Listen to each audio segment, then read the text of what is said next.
Hello दोस्तों, कैसे हो आप। इस वीडियो में मैं आपको जानकारी दूंगा कक्षा 10वीं के अध्याय 4 प्रश्नावली 2 के 7वां प्रश्न। देखिए, बहुत इंपॉर्टेंट है, एग्ज़ाम में पूछा भी जाता है, तो इस वीडियो को देखते रहिए।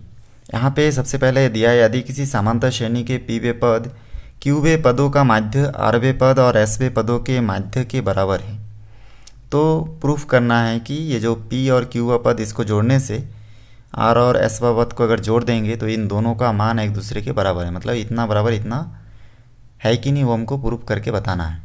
तो चलिए देखते हैं। तो हमको इतना प्रूफ करना है और पी वा क्यू वा पद इन सभी को लेना है। तो हम लोग यहाँ पे मान लेते हैं, इसमें प्रथम पद वगैरह नहीं दिया है, और समांतर श्रेणी में बहुत इंपॉर्टेंट होता है प्रथम पद और सार्वंतर। तो हम लोग इसमें मान लेते हैं कि माना कि प्रथम पद ए है और इसका जो सार्वंतर है, ठीक है, उसको हम लोग डी मान लेते हैं। ऐसा करके आपको मानना है। अब मानने के बाद देखिए, यहाँ पे लाइन से आपको लिखना है कि जो यहाँ पे पी वा पद लिखा है, तो पी वा पद, तो पी वा पद को कैसे लिखेंगे, पी वे पद बराबर हम लोग पी वा पद को लिख सकते हैं A plus N minus one N के और डी, और यहाँ पे एन के जगह पे क्योंकि पी वा पद है इसलिए पी हो जाएगा। एन वा पद होने से एन होता, क्यू वा पद होगा तब क्यू होगा। जैसे क्यू वे पद, क्यू वे पद के लिए अगर इस फार्मूला में रखेंगे तो ये प्लस, ठीक ना, क्यू माइनस वन डी हो जाएगा। यहाँ पे एन के जगह चेंज होता जाएगा, ए और डी एक समान रहेगा क्योंकि इस प्रश्न में प्रथम पद और सार्वंतर का मान नहीं दिया है, इसलिए मैं ऐसा बिठाया हूँ। आगे हम लोग देखेंगे, इसमें आरवे पद के लिए लिखेंगे तो यहाँ पे एन के जगह पे आपका आर हो जाएगा इस प्रकार से, और एसवे पद के लिए लिखेंगे तो हम लोग यहाँ पे लिख सकते हैं A plus S minus one D. तो ये हम लोग देख लिए कि ये जो चार पद इसमें दिया है वो हम लोग बिठा लिए हैं। अब उसके बाद प्रश्नानुसार जो प्रश्न में बता रहा है उसके अनुसार हम लोग बिठाएंगे। प्रश्नानुसार ऐसा आपको लिखना है, और इस प्रश्नानुसार बिठाने के लिए हम लोग क्या करेंगे, देखिए पी और क्यू यहाँ पे लिखा है प्लस में, मतलब पी वे पद और क्यू वा पद को आपस में जोड़ना है, आर वा पद और एस वा पद को आपस में जोड़ना है। तो इस पदों की जो मान है उसको हम लोग जोड़ देते हैं, ठीक है। और इन दोनों का क्या बोले है, समांतर माध्य एक दूसरे के बराबर है, और ये बराबर का निशान भी है। तो P और Q को जोड़ेंगे क्योंकि इसमें दो बहुपद है, ये पहला बहुपद दूसरा बहुपद, तो इन दो श्रेणी को जोड़ रहे इसलिए दो से भाग भी देंगे। देखिए कैसे, इस प्रकार आप यहाँ पे बिठा सकते हैं A plus P minus one D, ये पहला को बिठाया, फिर दूसरा को जोड़ दूंगा इसके साथ A plus Q minus one D, और इन दोनों को भाग दे दूंगा कितना से, दो से, ठीक है। यहाँ तक कोई डाउट नहीं होना चाहिए आप लोगों को। और उसी प्रकार से देखिए बराबर की इस तरफ आर और एस को जोड़ दिए है, वैसे हम लोग आर और एस पद को जोड़ देंगे, A plus R minus one D plus A plus S minus one D, और इसको भी हम लोग क्या करेंगे, दो से इस प्रकार भाग दे देंगे। तो ये भाग देने वाला आप लोगों को समझ में आ गया होगा, बहुत सिंपल है, ठीक है। तो क्योंकि हम लोग इसको इस प्रकार इसलिए बिठाए क्योंकि ये समांतर श्रेणी पी व क्यू व पद और इसका माध्य, ठीक ना, पी वे पद और क्यू व पद का माध्य आर वे पद और एस वे पद के माध्य के बराबर है। तो माध्य, कोई भी चीज़ का समांतर माध्य लिखते हैं हम लोग, जितनी संख्या या जितना पद होता है उतना से हम लोग क्या करते हैं, उसको भाग देते हैं। तो यहाँ पे दो समांतर श्रेणी है इसलिए दो से भाग दिया, आर और एस दो समांतर श्रेणी इसलिए इसको भी दो से भाग दिया। यहाँ तक आप लोगों को समझ में आ गया होगा।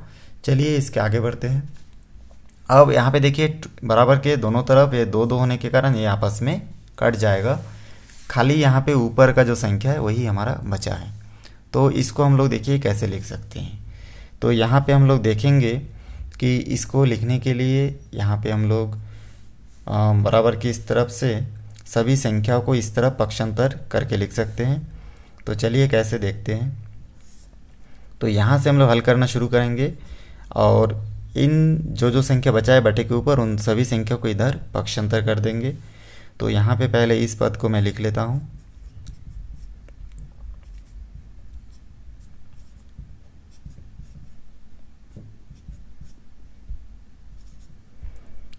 अब देखिए यहाँ से मैं ये कितने बार है, 2 बार है, तो 2a हो जाएगा। इस 2a को इधर पक्षांतर करके ले आऊँगा तो -2a हो जाएगा।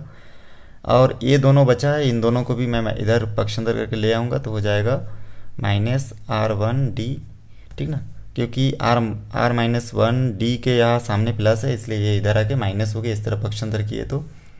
और यहाँ पे जो बचा है उसको नीचे लिख लूँगा -s-1d, ये बचा है तो इसमें लिखूँगा s-1d, और बराबर के उस तरफ क्या बचा, 0, क्योंकि इसको हम लोग इस तरफ पक्षांतर कर दिए हैं तो हमारा इस प्रकार बचा है। आगे देखिए, ये जो इसको आगे सॉल्व करूँगा तो यहाँ पे हम लोग को मिल जा रहा है ये और ये कितने बार है, 2 बार है, दोनों प्लस में है तो हो जाएगा 2a। और यहाँ से अगर इसको हम लोग गुना कर देते हैं p के साथ d का तो हो जाएगा pd माइनस खाली d, और यहाँ पे हो जाएगा प्लस, यहाँ पे देखिए q और d को गुना कर देंगे तो हो जाएगा qd, और यहाँ पे -d होगा खाली।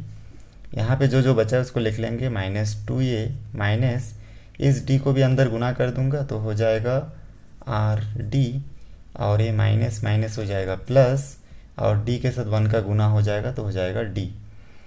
यहाँ पे माइनस को भी इन दोनों के साथ गुना कर रहे हैं और d को भी दोनों के साथ गुना कर रहे हैं तो इतना आएगा। उसी प्रकार से यहाँ से इस माइनस को भी अंदर हम लोग गुना करेंगे तो हो जाएगा -s, और d को भी अंदर गुना करेंगे s के साथ तो हो जाएगा d, और माइनस माइनस में हो जाएगा प्लस, और d का एक का साथ गुना होगा तो हो जाएगा d इक्वल टू 0। बहुत सिंपल है, देखिए -s-1d लिखा हुआ है, सॉरी यहाँ पे मैं रफ में आपको बता रहा हूँ। ये देखिए अब ये एक एक करके भी गुना कर सकते हैं इसको रफ में, पहले माइनस का गुना कर देंगे तो -s और +1 होगा कि नहीं, उसके बाद d का अगर अंदर गुना कर देंगे तो -sd और +d प्राप्त होगा। तो उसी को मैं एक साथ गुना कर दे रहा हूँ, d का भी गुना कर रहा हूँ, माइनस का भी अंदर गुना करके लिख रहा हूँ ताकि मेरे को एक स्टेप ज़्यादा ना लिखना पड़े, इसलिए मैं डायरेक्ट यहाँ पे गुना करके लिख दिया हूँ।